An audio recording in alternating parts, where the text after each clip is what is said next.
Okay, wonderful. Well, I guess we can go ahead and get started then. So I'd like to welcome everyone to the event, Restore Our Earth, Restore Our River, an online discussion that is being organized by Young Eco Ambassador Catalyst in collaboration with the Wonders of the Mekong Project. Today's event is taking part of the global movement on climate action and is organized to celebrate Earth Day 2021.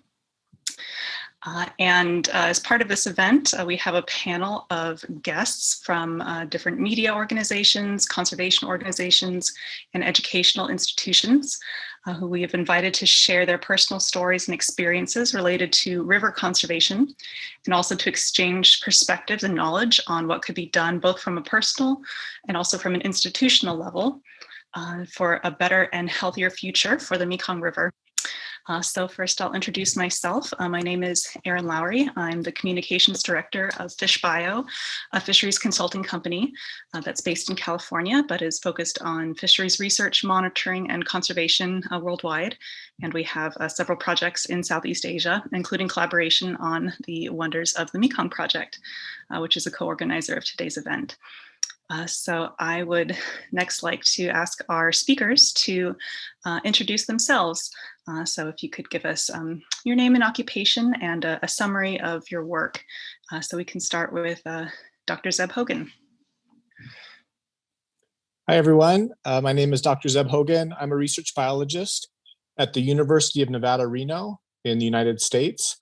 And I am the project lead of the Wonders of the Mekong Project, which is an 8-year project focused on water and biodiversity in the lower Mekong Basin. Nice to meet everybody. Great. Next, Ms. Atso Tiavi. Hi. Thank you for having me. My name is Sutivi. I am the founder of the environmental campaign called Think Plastic. So mainly I'm focusing on having the conversation regarding to the use of the single plastic use in Cambodia, and also having the conversation and also motivate people to take action toward the environmental impact that created by the single plastic use around Cambodia. Nice to meet you all. Wonderful. Next we have Ms. Agathe Douelier. Hello everyone, thank you for having me today. So my name is Agathe Douelier. I'm a professional life coordinator for a French NGO named Enfants du Mekong. And our NGO supports students from the province of Cambodia during their time at the university in Phnom Penh. And we provide them scholarship, food, and housing. And since I arrived one year and a half ago, we've been implementing some actions to preserve the environment in Cambodia. Thank you. Next, we have Ms. Veen Putili.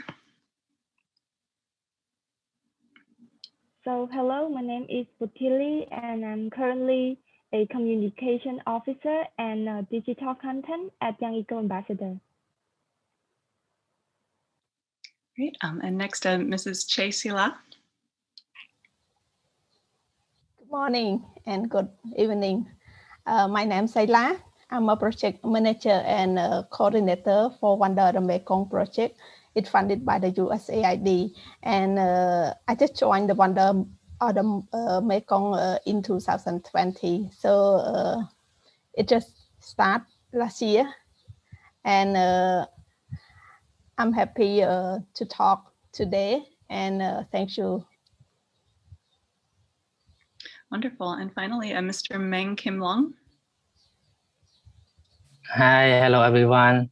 My name is Kim Long. I am a filmmaker. I've been working since 2010, and recently I just finished the project called Road Home 3. It's a 50 thing to do in Cambodia. Wonderful. Well, thank you all for joining us today. And it's great to have so many diverse perspectives on this topic of Mekong conservation and how we can be promoting environmental conservation from a variety of different angles and perspectives. So I guess we'll start our discussion. The first question is one for Mr. Zeb Hogan, or Dr. Zeb Hogan, and Putili. So Zeb, we'll start with you. So we'd first like to ask you to tell us a bit about your personal story and what inspired you to work in the field of environmental protection, and particularly with protecting the Mekong River. Thanks, Erin. Well, I'll start. I grew up in Arizona in the United States. It's a very dry place. And I grew up with an appreciation for water, a love of water. I always wanted to be near water. In Arizona, if you're somewhere where there's water, there's life. You can get away from the heat a little bit. And so I always just love water. I went to university at the University of Arizona and was lucky enough to find a job working on the Colorado River in northern Arizona on the native fish of the Colorado. And in that section of the Colorado, it's in Grand Canyon National Park. And even though it's a national park, it's beautiful. There's a beautiful river flowing through it. There are lots of dams on the Colorado River. And the fish in the Colorado River are not doing very well. They're all endangered. And so through that experience, I learned about rivers. I learned about conservation of biodiversity. I learned about some of the problems that dams can cause to rivers. And that's kind of been my focus for my career, for my life since then. I went on to work as a biologist at the University of Nevada, Reno. And recently, or fairly recently, we started a project in the Mekong and specifically focused in Cambodia, focusing in on water issues, on conservation of biodiversity, on sustainable fisheries. And this all connects to sort of 20 years of experience working in Cambodia, in Thailand, in Laos on sustainable fisheries issues, conservation of biodiversity, and on both the costs and the benefits of development like hydropower. Thank you. Okay, so for me, I started back in 2018 when I first got to know Young Eco Ambassador, and eventually I became a volunteer to a program called Mekong Generation 1. And the program itself was the partnership between one of the Mekong Project and Young Eco Ambassador. And through that program, we've been able to join in many different activities, including the training, the field visit, the formal and informal discussion with policymakers. We also met with scientists, with researchers, and as well as we participate in the public event. We also have our youth-led project, and for my youth-led project, it was related to the Mekong song called Mekong, and it was composed and successfully performed to the public in 2019. And we also have a launching event back in 2020 as well. And after working on the first phase of the project, me and my team, we were thinking about what is the next plan, what is our goal for this project. And so I myself personally saw that I could be part of the future plan.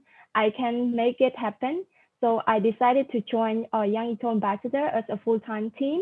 And for now, I have been working with Young Eco Ambassador for 2 years, and I have received many amazing opportunities to connect with researchers, with conservationists, with local people. And I also been witnessed the amazing and the wonderfulness of the Mekong River myself. And I think that now we are having a exciting initiative, and I cannot wait to share with everyone in a bit today. But for now, that's it for me. Thank you. Great, thank you. I think it's wonderful that we have such a spectrum here on our panel. So both established conservationists and those that are just getting started in the field. And it really shows how, this is the work of everybody to be protecting the Mekong River. So thank you for sharing that. So the next question is for Ms. Sotiavi.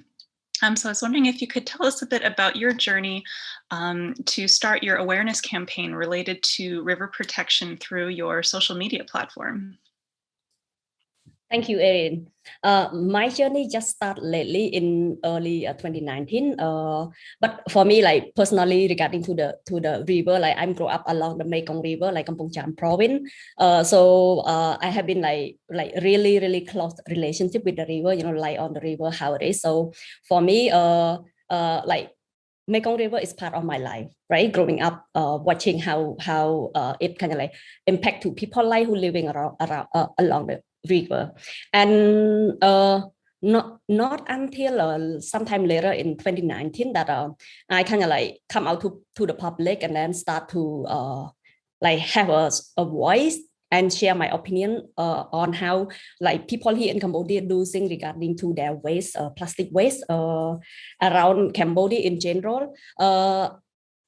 I remember one time when I went to the small beach in Cambodia province, and I see the massive plastic waste on the beach. So that point is the trigger for me. Like so far, like I have been like really care and concerned about the environment, but I do it on my personal scale.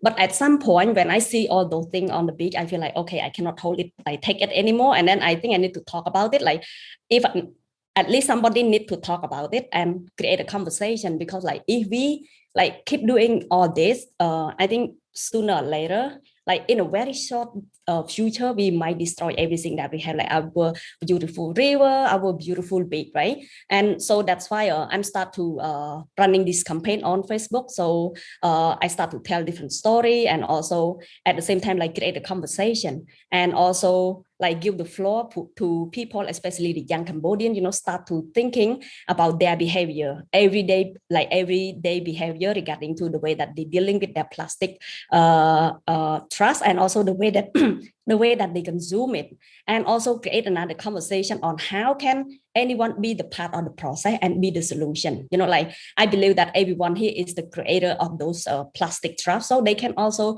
be part of the solution, because I don't really want it to end up like, like all those waste end up throwing into the ocean and also into the river.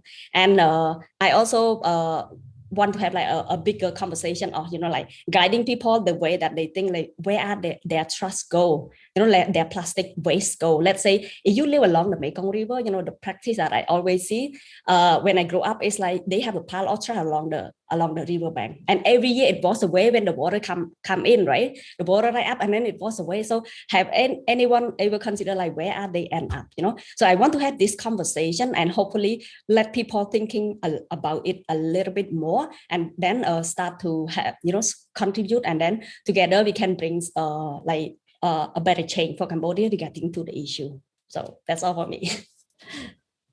Great. Yeah, that's very inspiring and a very important issue. So I look forward to hearing more about it from you later on. All right. So the next question is for Kim Long. Would you mind sharing about how your media work relates to river protection, and how do you see media as a platform for communicating environmental messages? Hi, Erin. Yeah, thank you for your question. Yes, like I've been working in the media since 2010. Like first I was a photo journalist for the local newspaper, and at that time I had traveled around Cambodia taking photo for the newspaper, and I like fall in love with the beauty of the river in Cambodia, and especially in Konjac province, which is famous for the Mekong dolphin. And from that, I more and more do documentary, like since one example in 2015, I work on a documentary for the WWF on the Mekong River about dolphin and the benefit to the people along the Mekong River. And I have seen that the river has played an important role for the daily life and also for the environment. So for me, I think media has played an important role to raise awareness about environment, to educate and also inspire people to take more action to protect the Mekong River. Excellent, thank you. All right, so the next question is for Selah. So as a conservationist, what are you looking for from the public in terms of river conservation? Thank you, Erin. I was born in Phnom Penh, and I start to know the river well when I was a volunteer in 2005. I traveled to Stung Treng, and I get to know well about the Mekong and the Three River, as well as the Tonle Sap River and Lake. So they are very important. In the past, people just have been value the river only the source of water for irrigation, for farming, for some development, but it beyond than that. River provide a broader set of the service. For example, like they are home, they are habitat for fish, especially the migratory fish species travel from along the Mekong River to Tonle Sap. And also they are home for water bird, for key biodiversity, and under the water there are a lot of the small microorganism or like mollusk or that are source for food, for economic, and in the Mekong River basin, it's about 85% of the people are living and depend on the Mekong River, like Miss TV just mentioned. She was born there and understand about how important of the river. And I'm also live in Phnom Penh, but I start to understand and learn more, and make me feel that it's not late to start now to save and to preserve the Mekong River, because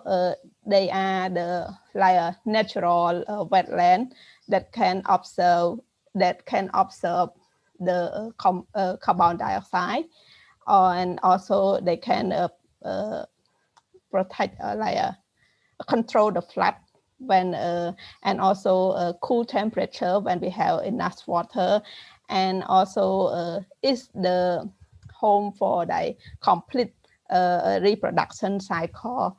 So not only me alone, not only a few people alone can protect and save the river. So we need to discuss together with different people. That's why when I joined the Wonder the Mekong project, is the great project that they bring people through the research.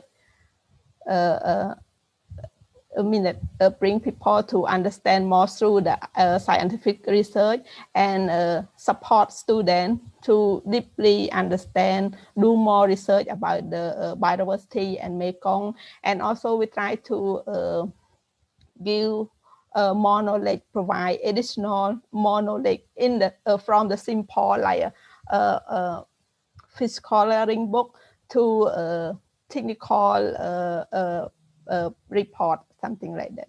So we all need to think now. It's not late to save the river, and I want all the public people to understand, to recognize the value of the river. So only one thing that we can start from us, if we can save the water from our home first, and not pollute the water. So this is every individual people can do it from home and to the broad river. Yeah, thank you. Wonderful, thank you so much. And finally, for Agathe, as an educator, how do schools engage students in environmental protection, especially river conservation, and what kind of resources do you need in order to do that? So since I arrived in Cambodia in August 2019, I quickly noticed that there were some environmental issues in Cambodia, which were quite different from the one I knew in France. With my NGO, we developed several actions to raise awareness towards our students about environmental issues. This is how we met Young Eco Ambassadors, because we organized a conference with them to raise awareness to the student about single-use plastic, about Mekong preservation as well. And since then, we've been working a lot, like giving each student one reusable bag, reusable bottle like this one, and provide environmental awareness focused on plastic in some villages around Phnom Penh with a partner NGO, which is called Polokutme. So we really tried to develop awareness in the student mind about the challenges of plastic. And we wanted to push you with the preservation of water, but with the COVID, it's been a bit complicated to reach out with them. But still, in 2 years, I've been very surprised about the journey the students have made on environmental issues. Now they're more cautious in their practice, and I really noticed that now they're very careful when they go to the market. They bring some boxes. They use the same plastic bag several times.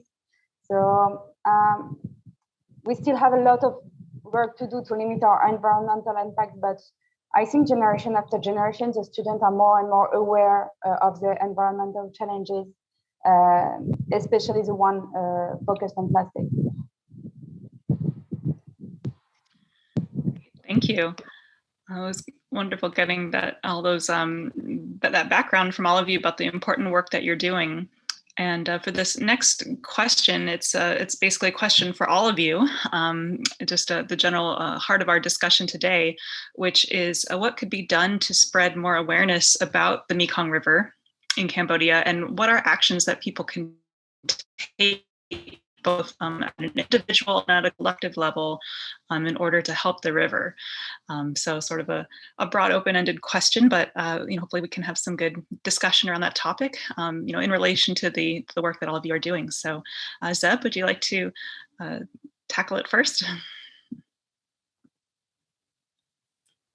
Yeah, thank you. I can just speak a little bit about what the work that Wonders of the Mekong is doing. We have a big emphasis on research. So we're really working hard to better understand the Mekong system, understand the biodiversity, water issues, fisheries issues, understand what the trends are like. Are things getting better? Are things getting worse? Where that might be happening. And so through that understanding, try to highlight some of the major issues in the Mekong, such as declining fisheries, declining biodiversities, impacts caused by dams, and better understand how those challenges, solutions to some of those big challenges that the Mekong is facing right now. So on one hand, we have a focus on research, and then on the other hand, we spend a lot of time with outreach and education. We work closely with Young Eco Ambassador to organize events and do educational outreach activities.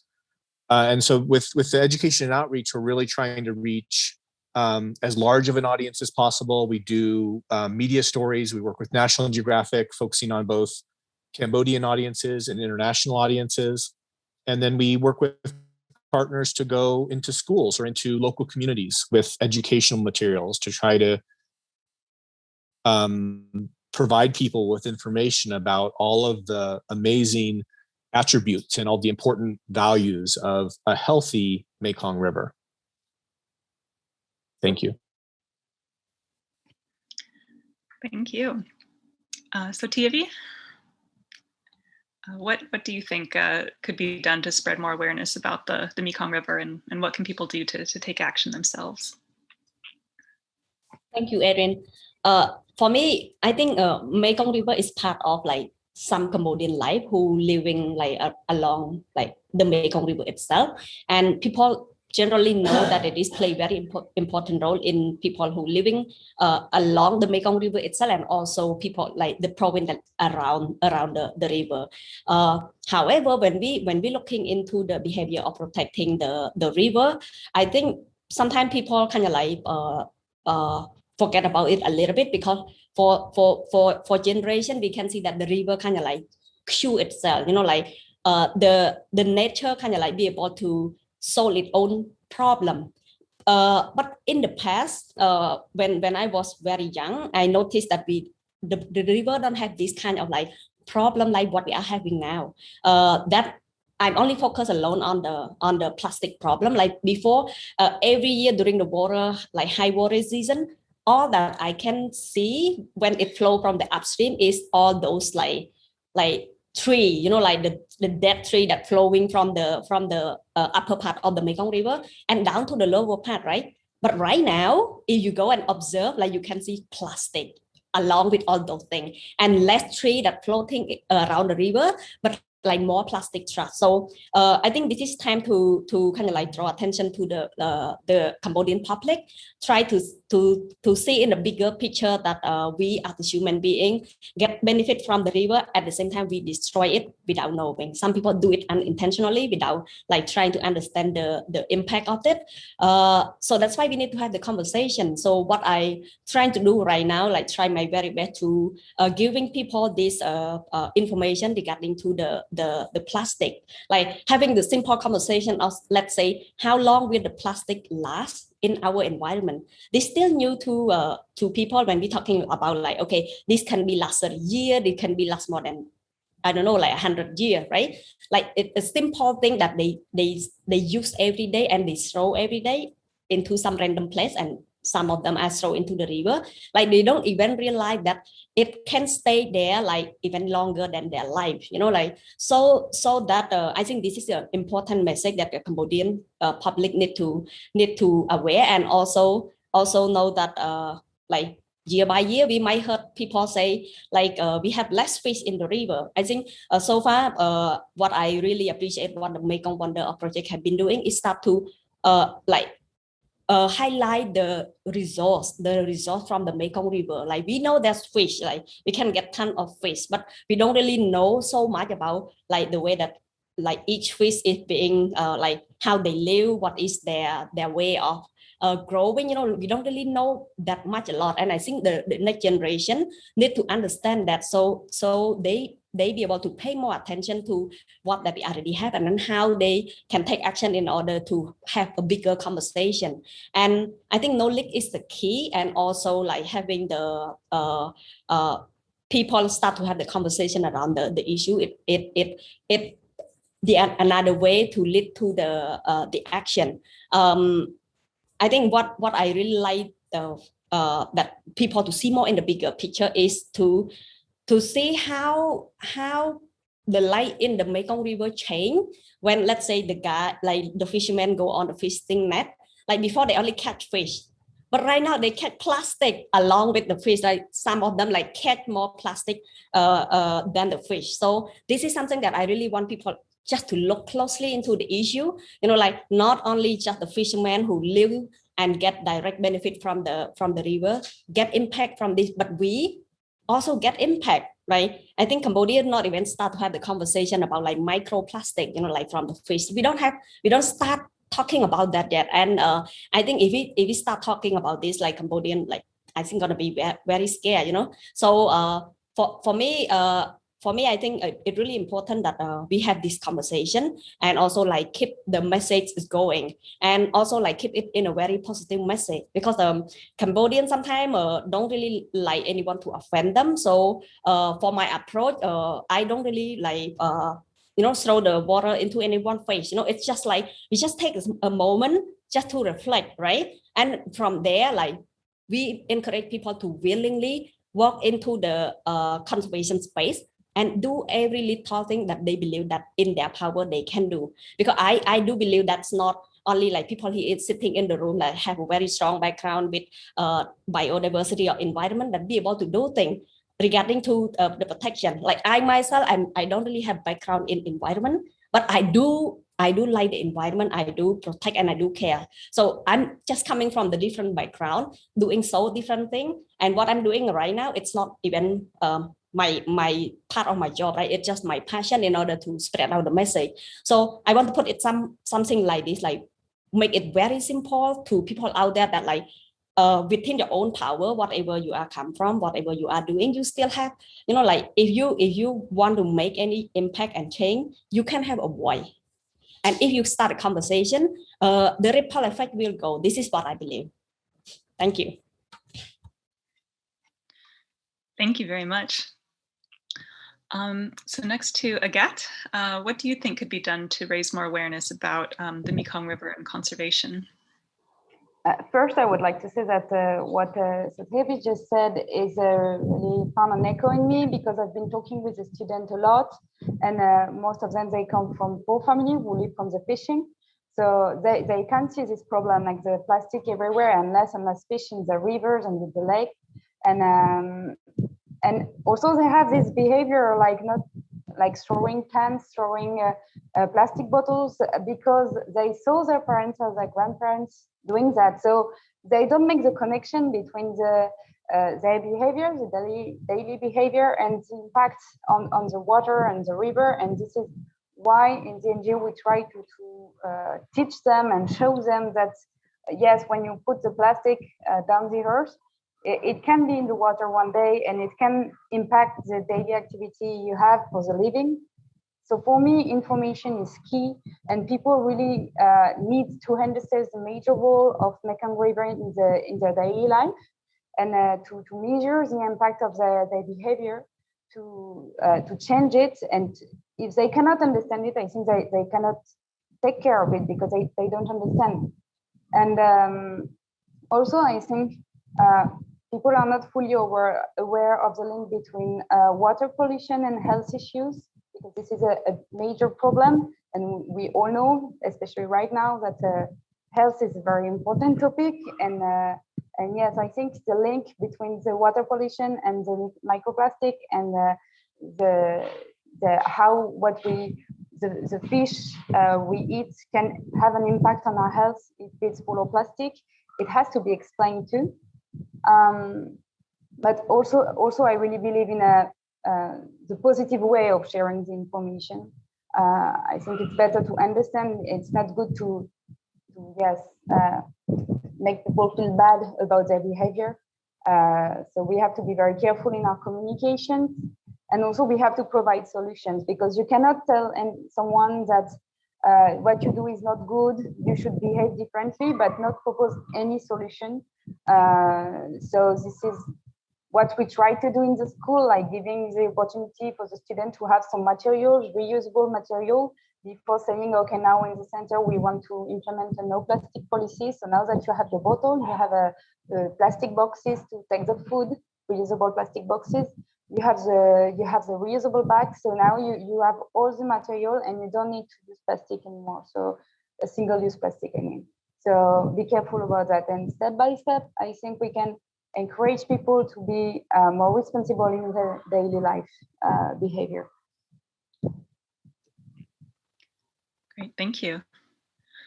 Next, Kim Long, could you tell us a bit about what you think could be done to spread more awareness about the Mekong River and conservation? Yep, thank you, Erin. As my experience, I can see the tourists also play one of the important part in the river protection. Like I've been travel around Cambodia in the past 4 years, produced more than 100 videos, and part of it is about the tourism site in the Mekong River. And when I was at the ecotourism site, I heard the story that the past there's a lot of like thousands of dolphins living in the Mekong River, and there are a lot of big fish, and people can easily go outside to find fish to support themselves. But right now the number has decreased year by year. And I can see the tourist has play an important part as like when before the tourists coming to the village, there is illegal fishing, and it really bad to the fish. And when the tourists coming, like we can see the number has decreased as the less and less people they get the benefit from the tourists. So they stop the illegal fishing and they become the boat driver, and this kind of thing I think and believe it can be part of to increase more fish year by year if the illegal fishing is stopped. Thank you. Selah, would you like to add anything about what could be done to spread more awareness about the Mekong River?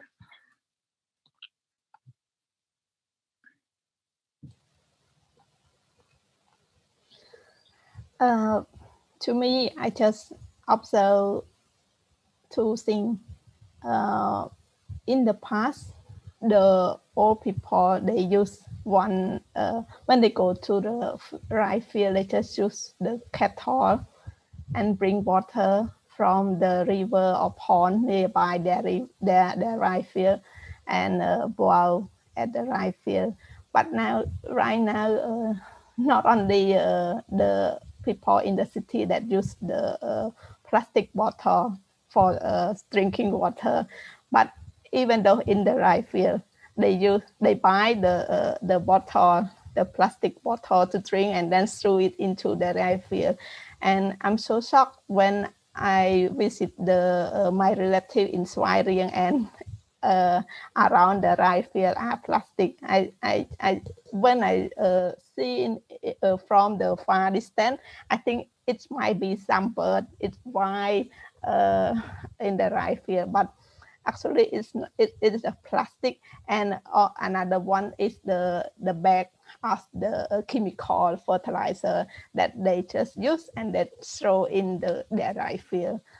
And another observe like Boss TV just talking about the fishermen catch more plastic than fish, and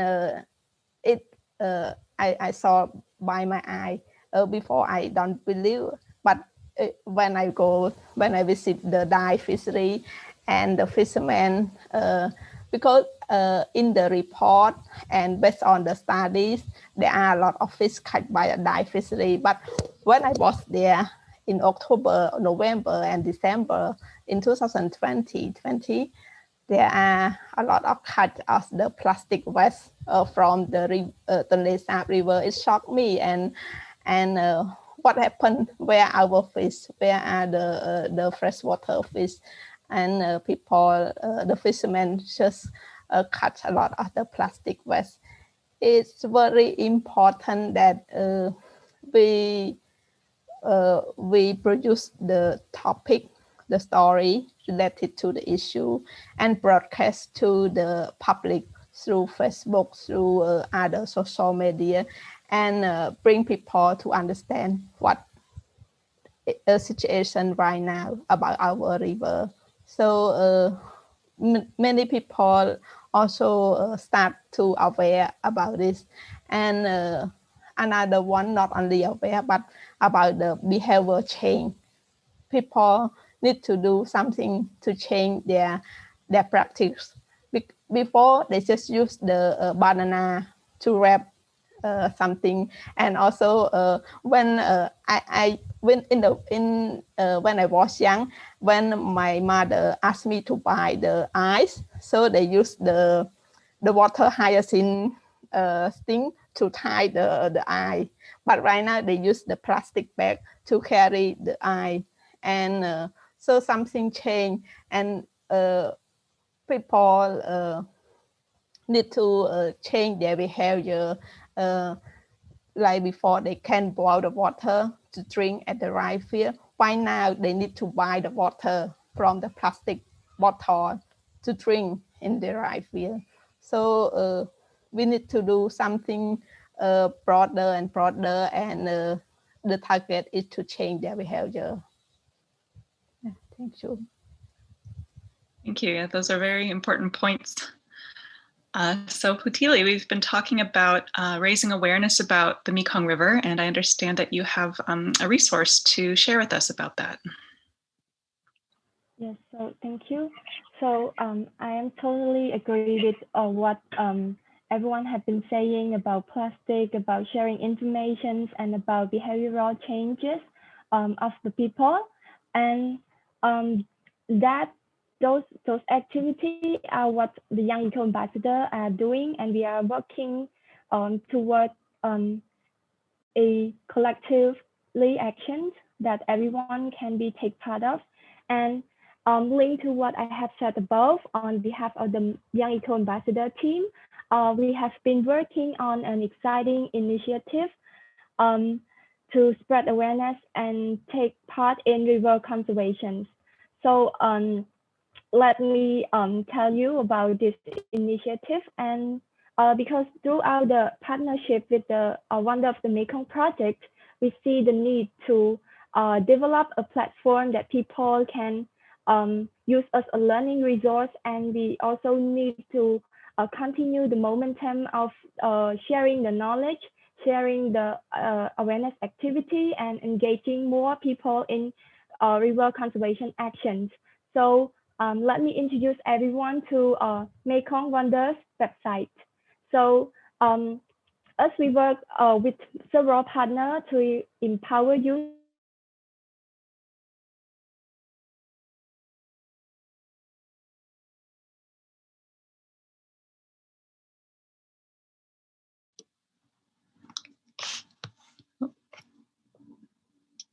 I think we might have lost Putili there for a moment, but I guess we'll work on having her rejoin and to share her website with us. In the meantime, I was wondering if any of you wanted to talk a little bit more about how social media and online media like websites can be used as effective tools for helping to raise awareness about conservation in Cambodia. Yes, so TV. Erin, I like to share my idea regarding to the social media power in raising awareness on the issue. So I myself have been running the campaign on solely on Facebook just alone to raise the awareness about the single-use plastic impact in Cambodia, right? So from what I learned in the past 2 years, is social media mainly in Cambodia, like Facebook is the tool. Like right now, it's really popular. I think half of the total population are on Facebook, and the number is seem to be keep increasing every year. So right now, for me, when I'm looking at the technology, I want to see the trend. Where is a lot of people in there, and I might want to use that, explore that tool. So try to use it as a medium in order to reach to the public, right? And as for Cambodian, and I am Cambodian, and the way that I'm utilize the social media is that I know that a lot of people are in there.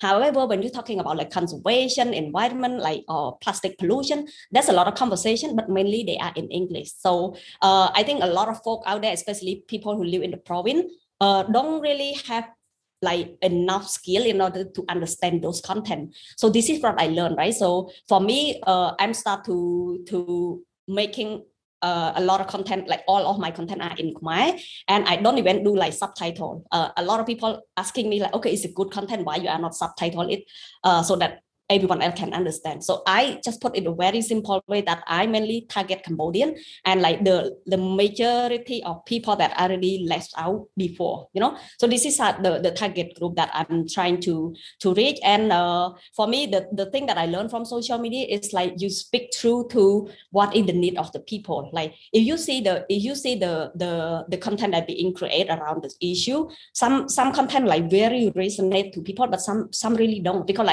people do have different knowledge about the issue, and also they speak different language, from one location to another. So the content is quite different. So for me, I'm trying my best, really opening, wherever I go, I talk to people and try to understand what is their perspective regarding to the topic, whether they care or not. And also, as I mentioned, I don't want to force it on anyone, right? It's just the way of having the conversation and showing people that this is something that they can do in a personal level. Yeah, because like when we're talking about the conservation, talking about the, being the environmentalist, people kind of like think, but when they look at me, they said like, okay, I need to have the skill like you, and then I need to spend that amount of time like you say, and then I can be one like advocate on the issue. And I said, no. Like people can do it on a very different scale, like on a very personal scale. So what I have been trying to show people, and like I have been repeat this message over the last like 2 years already, is that like, you know, like very simple thing, like you can have your own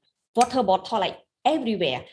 This is a simple step that you can do, and then from there you will learn your own behavior. You know, like if you are a coffee drinker, you create a lot of coffee cup every day. So maybe change it to something like this, like the coffee mug. By the way, this is from the freestyle. Oh yeah, very useful. I have been using it, yeah, like for ages. So for me, like I try to keep the message very, very consistent, and also like this kind of thing, you know, have to be very like repetition. So if you understand everything that I say in my campaign, it's gonna be like the message is all the way around the behavior regarding to the plastic. So I haven't doing it, but I just tell story in a different way so that people from the different walk of life be able to understand my message and they be able to relate. So again, back to the social media, I can see that this is the trend, and like if you really understand your audience, the user, you will get the most out of it by sending your message through the social media. Wonderful. Thank you so much for sharing that. It's a very valuable insight. So Putili, could you tell us a little bit more about the resources that you have for sharing awareness about the Mekong River?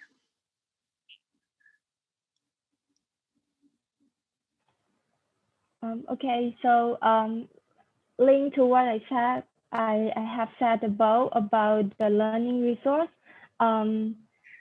Throughout our experience working with one of the Mekong projects, we see the need to have a platform, and so we came up with an idea about a learning website where students and the public can both access to the platform, and we will be the one who providing the content, including educational video, including introducing different research paper. We also organizing the event outreach activity, and we also provide the opportunity to join the volunteer program, like youth program that we do back in the past as well. We plan to do more of that, and so we thinking that this could be an initiative that a key driven tool and factor for people to be more passionate about taking part in river conservation. And be sure to check out our website, and I will also leave the address in the discussion caption after today. Yeah. Thank you. Wonderful, thank you. And I believe that website is mekongwonders.org. So I'd encourage everyone to go and check it out. And Zeb, did you want to add anything about the value of online media, social media websites for helping to communicate about the Mekong River? Thank you, Erin. Excuse me. Yeah, we found that social media is a great way to reach a large audience, to communicate and share information about the Mekong and the importance of the Mekong. And I guess, you know, you look at stories from people like Selah, Sotevi, who were inspired to take action, or maybe discovered something about their environment or something that they saw in the environment that surprised them. And what we found with our social media is that those are actually the posts that are the most popular, is when somebody in Cambodia who's obviously passionate about what they're doing, who cares about the Mekong, goes out and learns something new or sees something that surprises them. And so Selah did that when she went out to the Tonle Sap and saw the pollution and the plastic pollution, all the pollution, the plastic waste that fishermen were catching. She shared that message, and that was the most popular post on our Facebook site, you know, in the last year. And that was a really great post because it captured people's interest. People were concerned. They could see very clearly what's going on out in the environment. And I think it really did. It got traditional media interest. It was featured on TV.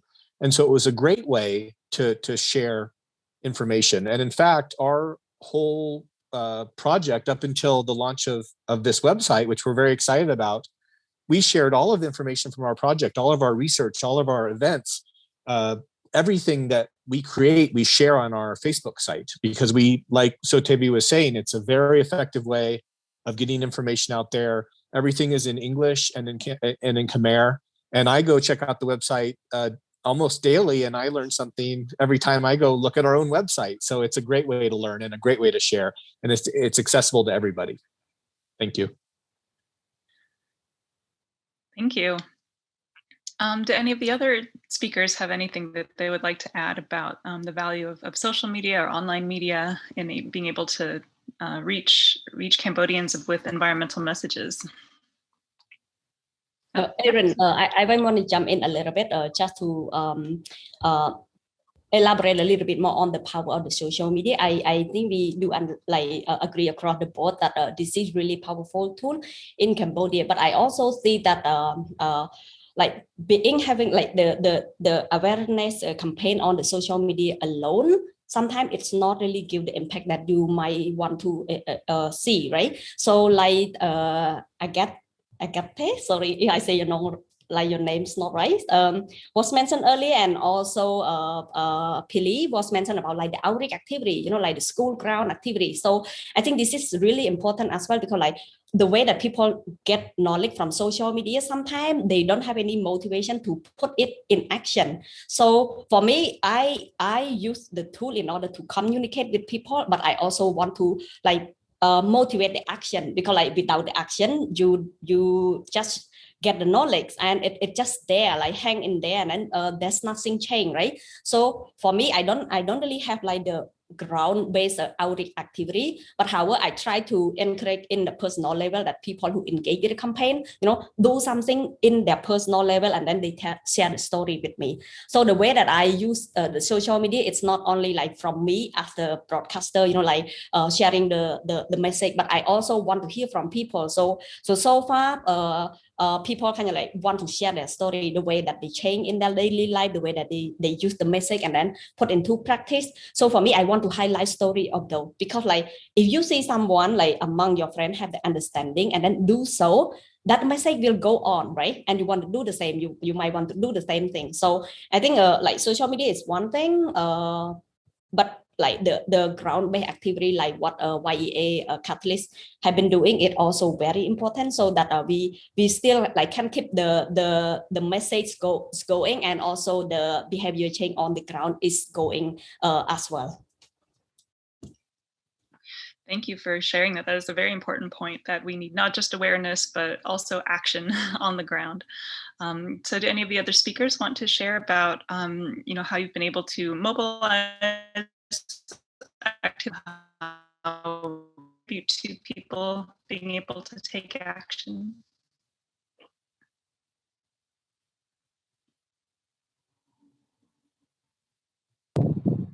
Maybe I can share an experience from France. Before I came to Cambodia, I used to live in France, in Paris. And a few years ago, they launched quite a similar platform, I think, to the one Young Ambassador is launching. It was called something like It Starts With Me. And it was just small actions that you can do in your daily life, really easy ones, like Sotebi said, like having your own bottle or separate your waste, and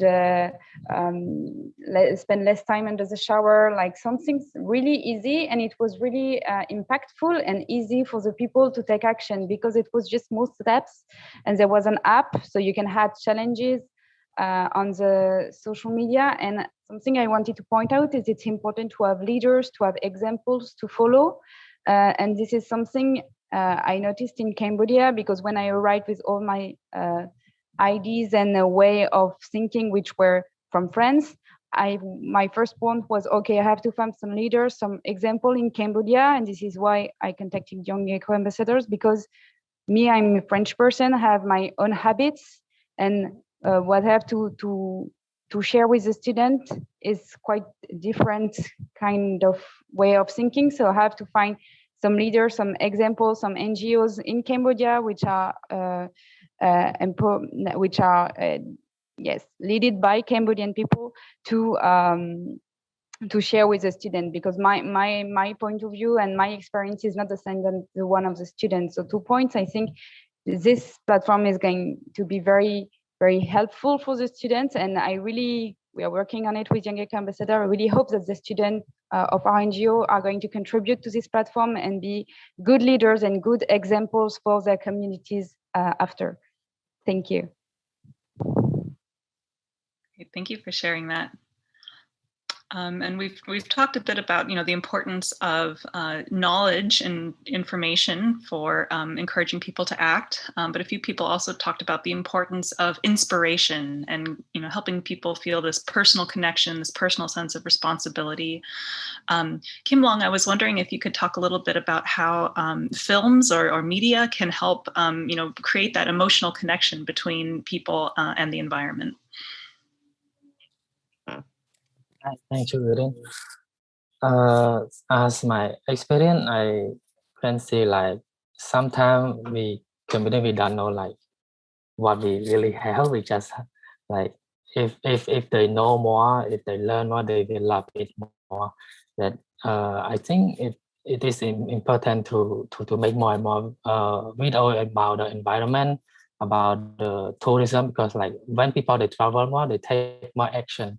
Like on TV said, like the tourists can like instead of using the plastic bottle, we can use the steel bottle, and this part of the solution that can decrease the plastic to the river.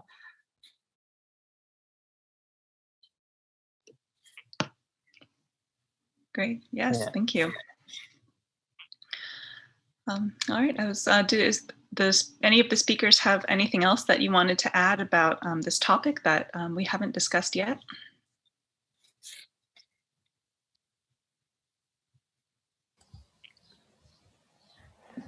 Yeah, Selah.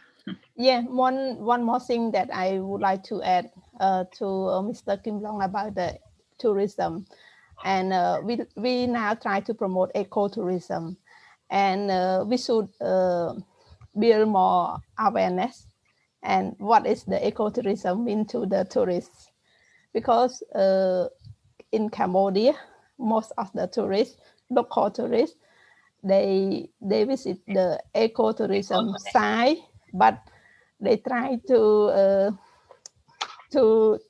they not go to listen to the river voice, to listen to the bird song, but they use the bus, what they call TV, loudspeaker. Yeah, loudspeaker. They use the loudspeaker to make a louder song in the like protected area or in the tree or at the riverside. So it disturbs the nature, it disturbs the bird. So when they don't understand, they like to go to the nature place, but they don't go to protect the nature, but they go to destroy. So we need to make people aware about what they should do inside that area as well. So we should develop more key message, or what they should do in that protected area or in the ecotourism side.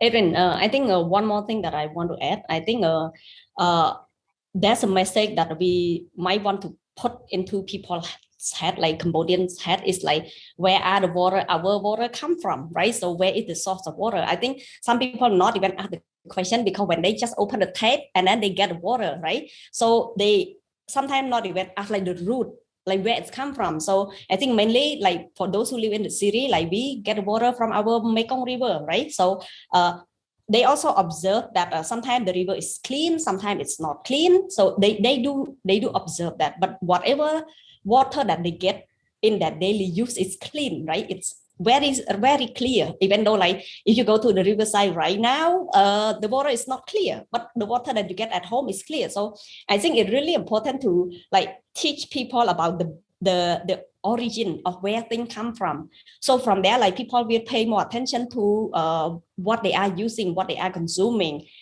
And I think like just water alone will draw a lot of attention. And also like we live in the country where we have enough water, like very fortunate that we like have all the water we need in every season. So maybe because of that, people like kind of like take things for granted. But if we look into like some different part of the world, I don't really travel the world as much like that, I'm sure. I think you have seen more, but like story like that where people like literally like don't even have enough to drink, not to say just to use it like very carelessly. So I think this is the message, one important message as well, that we might want to kind of like start to have that message put into people's head.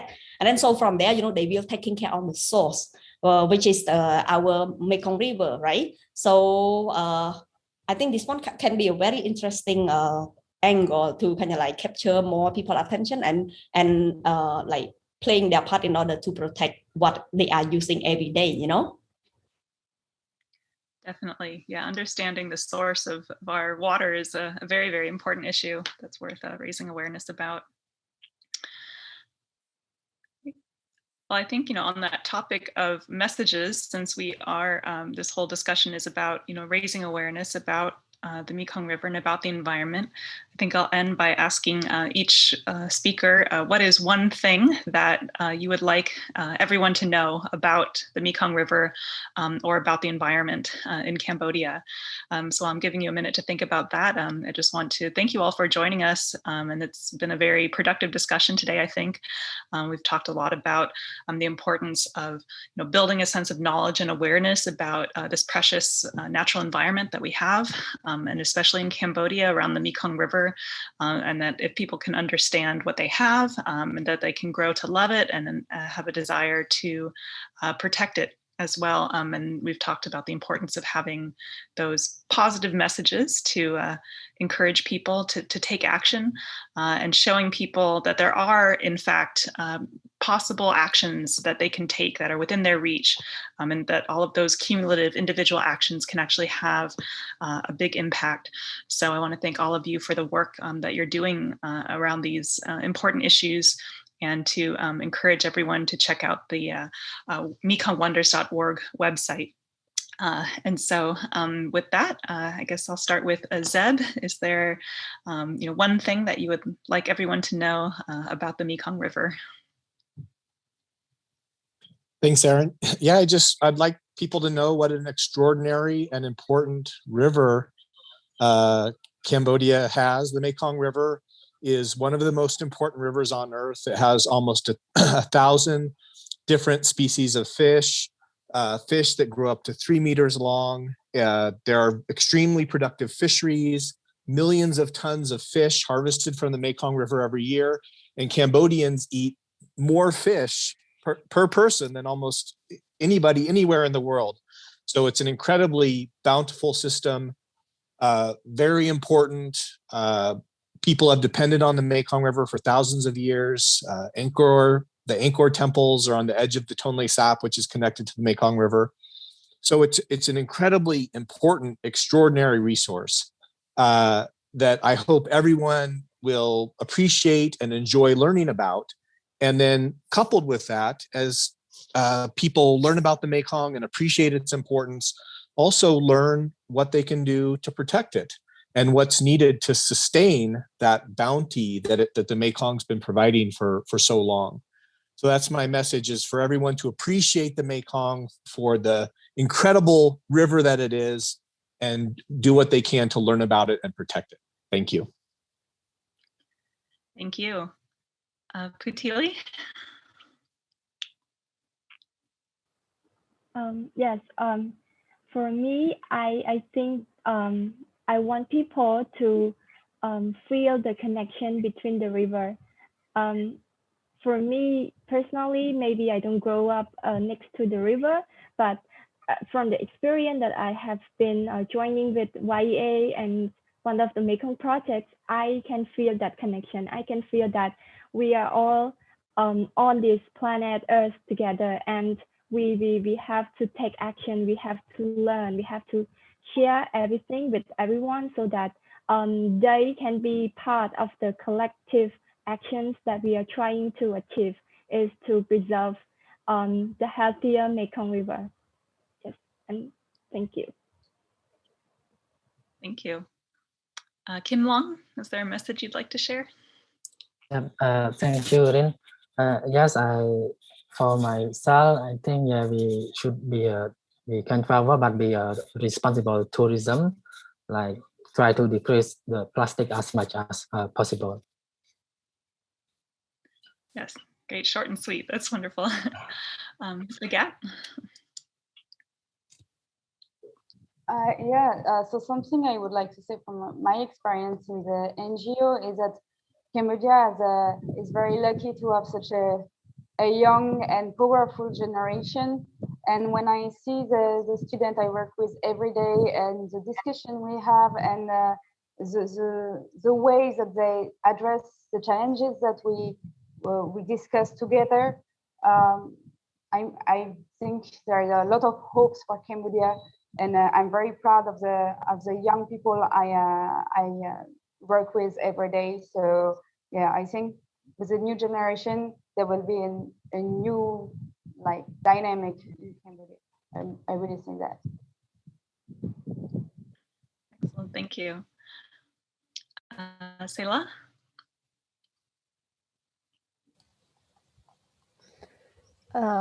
One last message that I would like to share to everyone here is water is life, and every single of life need water. And I'm really appreciate that I was born in one of the Mekong country, and it is very important river on earth. And I also appreciate that we have the most important big fish, endangered bird species located in the Pretor Ramsar side. We have a lot of the water bird there, and I really appreciate that we have the Mekong water connection with the Tonle Sap lakes through the Tonle Sap River. This is an inlet and outlet, and it will be a waterway that bring the waterway for fish migration and produce a lot of the food for people living in Cambodia and also other people in the region. So I really appreciate, and from myself, I try my best to protect and save our river, our Mekong River, our Tonle Sap River as much as I can. Great, thank you. Thank you. And finally, Sutiavi. Thank you. I want to piggyback on Zeb and also Bongsila about the appreciation. I think it's really important that we have to appreciate what we have, like the result that we have in Cambodia, like Mekong River, like we just so fortunate to have it in our country. It's a source of life, it's a source of food, and it's a source of so many other things. So we should appreciate it and don't take it for granted. And for those who never really pay attention to the water conservation or Mekong River conservation, I would like to encourage you to start to care about it now. It's never too late to start doing it now, and you don't need to wait on every day at a very personal scale, and then a little bit of thing that you start to take action from this moment onward. It's count, and I think we need everyone to have this understanding and do a little bit from their part in order to make a bigger change and protect our river for the next generation. So that's my message. Wonderful. Well, Thank you all. I think this has been a very inspiring discussion to learn about all of the important work that you're doing. And I hope that people who are watching will feel motivated to learn more, to check out the mekongwonders.org website and figure out how they can be part of this solution to build a better future for the Mekong River. So I want to thank all of the speakers and the Wonders of the Mekong Project and Young Eco Ambassador Catalyst for organizing this event. I agree that I think that the youth in Cambodia are definitely one of the biggest sources of hope for the next generation for the Mekong River. So thank you all for joining. And if anyone has any questions for our speakers, you can leave them as comments under this video. And I believe the YEA team will be moderating that and trying to respond to your questions. So thank you, everyone. I encourage you to get involved. And thanks again to all of our speakers. Thank you. Thank you. Bye-bye. Thank you. Bye-bye.